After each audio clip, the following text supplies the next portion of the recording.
Boa noite. O ministro da Justiça, Sérgio Moro, sugeriu 9 vetos ao texto de lei de abuso de autoridade. O projeto polêmico aprovado pela Câmara dos Deputados na semana passada estabelece regras legais de atuação e penas a agentes de segurança e do Poder Judiciário. O presidente Jair Bolsonaro tem até o dia 5 de setembro para sancionar ou vetar integralmente ou em partes o projeto. Ele já declarou ser contra a punição de policiais que utilizarem algemas em casos definidos pela Lei de Abuso de Autoridade. Veja agora outros destaques. Quase 90% dos municípios paulistas estão com as contas atrasadas ou irregulares. Comandante militar do Sudeste visita a Assembleia em cerimônia do Dia do Soldado. Ibirapuera, o parque dos parques paulistanos, chega aos 65 anos esbanjando vitalidade. O Jornal da Assembleia, segunda edição, começa agora.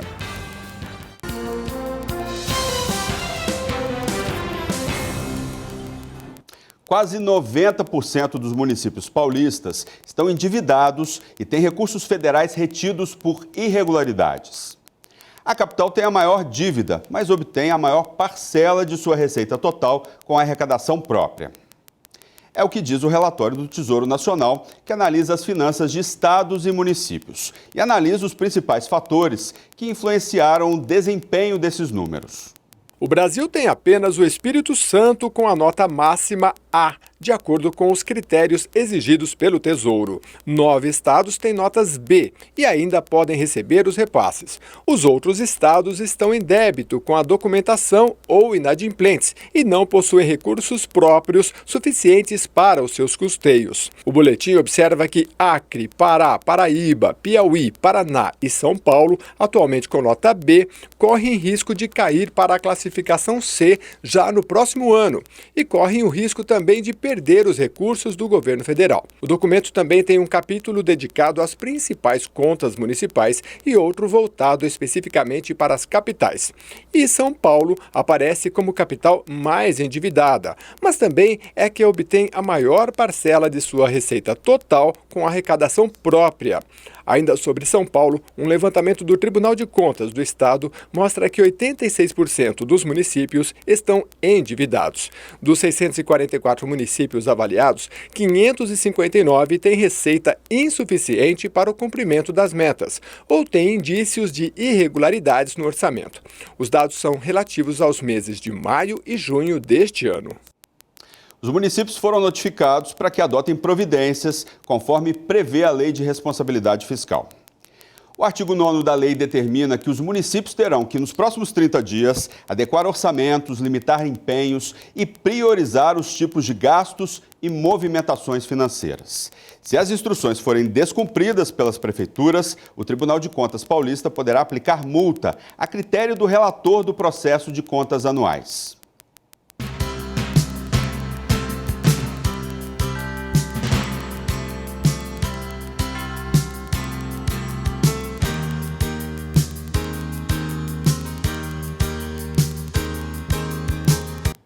PIB aumenta e a inflação cai. Pelo menos essa é a última expectativa do mercado financeiro. Segundo o Boletim Focus, divulgado hoje pelo Banco Central, o PIB conjunto de riquezas produzidas no país subiu de 0,81% para 0,83% este ano.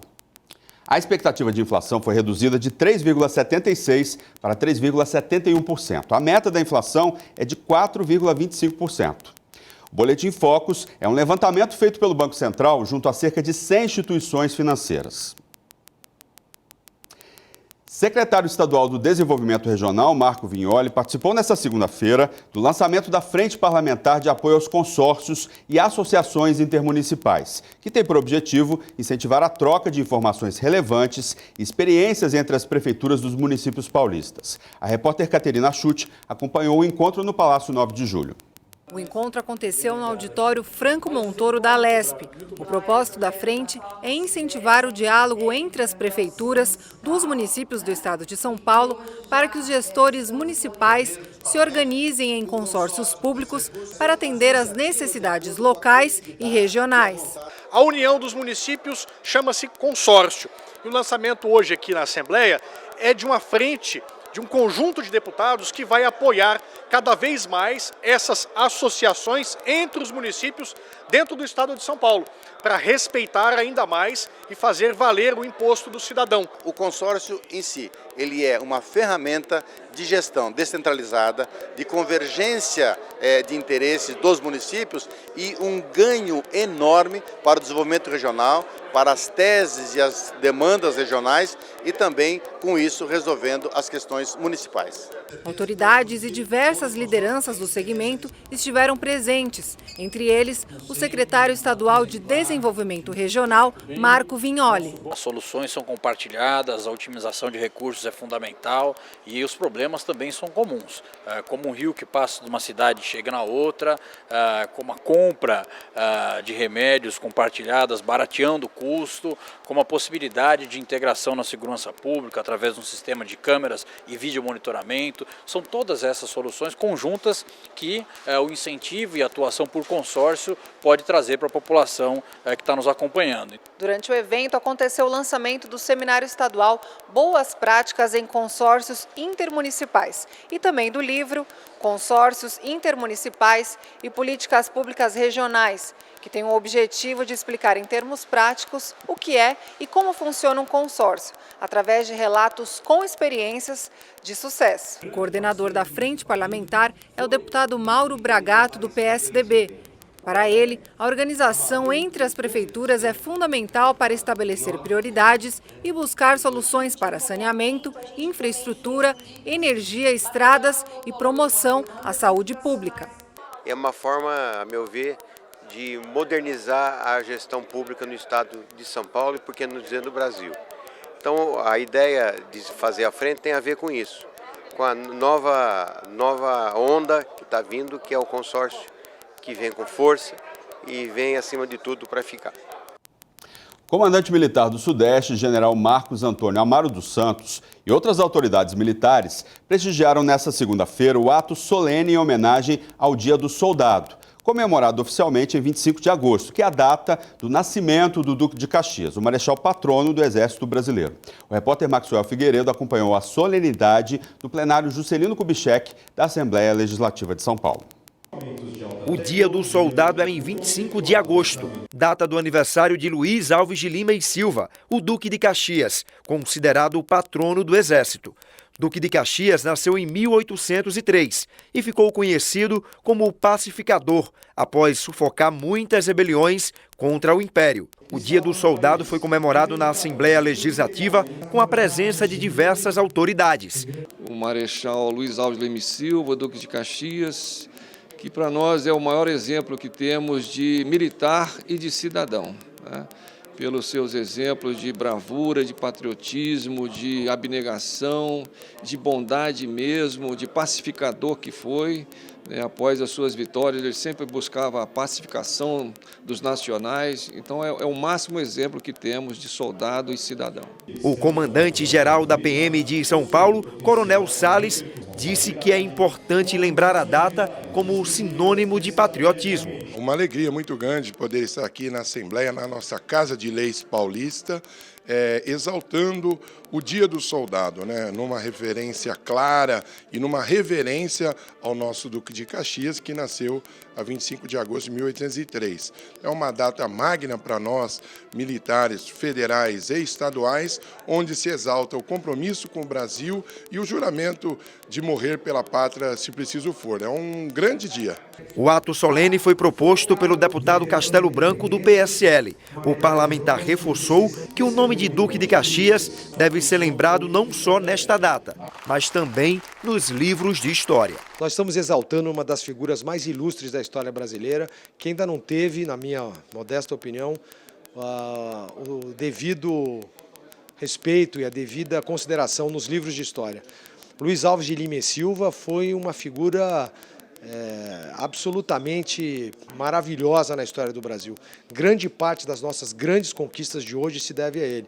O Dia do Soldado é um dia para ser comemorado em todo o país, mas a Assembleia, nessa data, faz essa homenagem ao nosso Exército Brasileiro, a lembrança de Duque de Caxias. Ele tem que estar bem vivo na memória de todos os brasileiros, porque é um exemplo a ser seguido, não só como homem, como comandante, como militar. E o Exército representa tudo isso.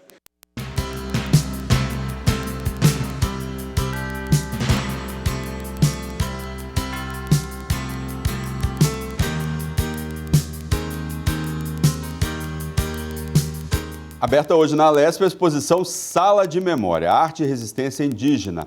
A mostra é parte da celebração do Agosto Indígena, período criado pela bancada ativista da Assembleia.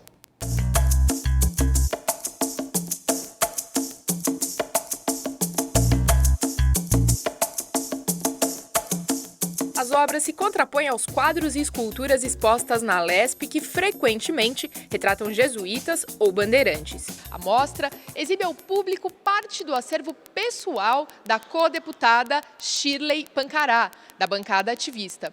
As peças são originais, feitas por artistas e artesãos de diversas tribos. A exposição é aberta ao público e faz parte das atividades do Agosto Indígena organizadas pela bancada ativista. Escolas e grupos também podem solicitar visitas guiadas e serão muito bem-vindos, basta entrar em contato com a comunicação da Alesp. Entre as peças que fazem parte da mostra estão arapuca, pau de chuva, esteira, vestimentas e cerâmicas.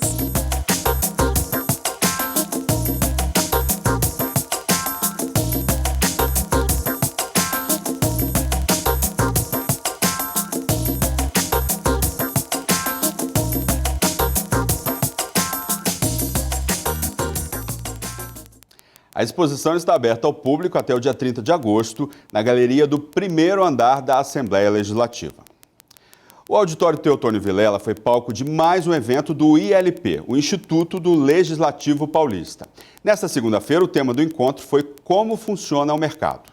O professor Vladimir Fernandes Maciel, coordenador do Centro Mackenzie de Liberdade Econômica, apresentou as principais características do funcionamento de mercado, das decisões descentralizadas, passando pelo papel do sistema de preços, além da transmissão de informação e a livre concorrência. Um dos pontos principais da palestra foi mostrar aos presentes como funciona o mercado econômico em tempos de crise.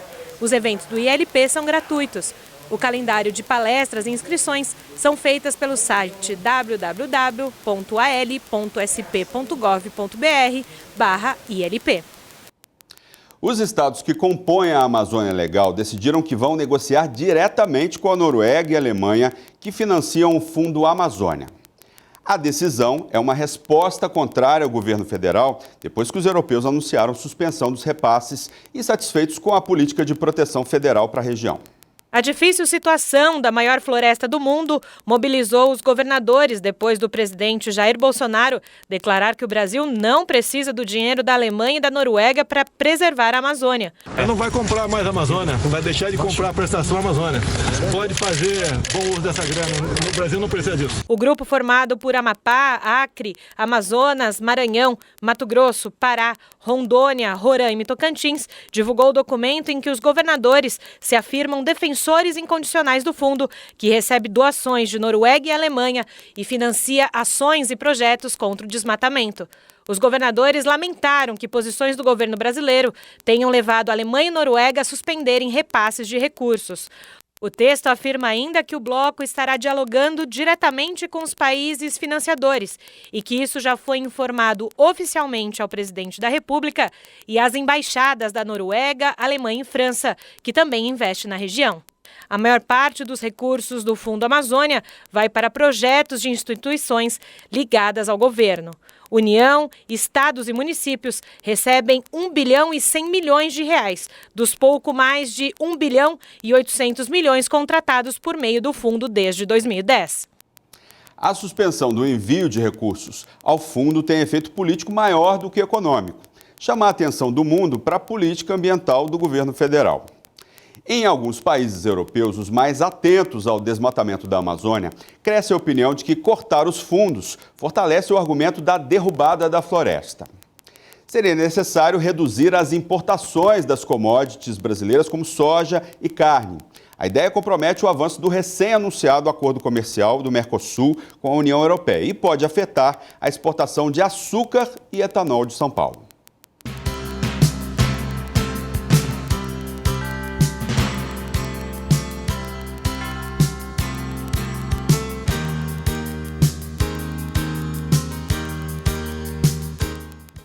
O Parque do Ibirapuera faz 65 anos essa semana. O dia é a próxima quarta-feira, 21 de agosto.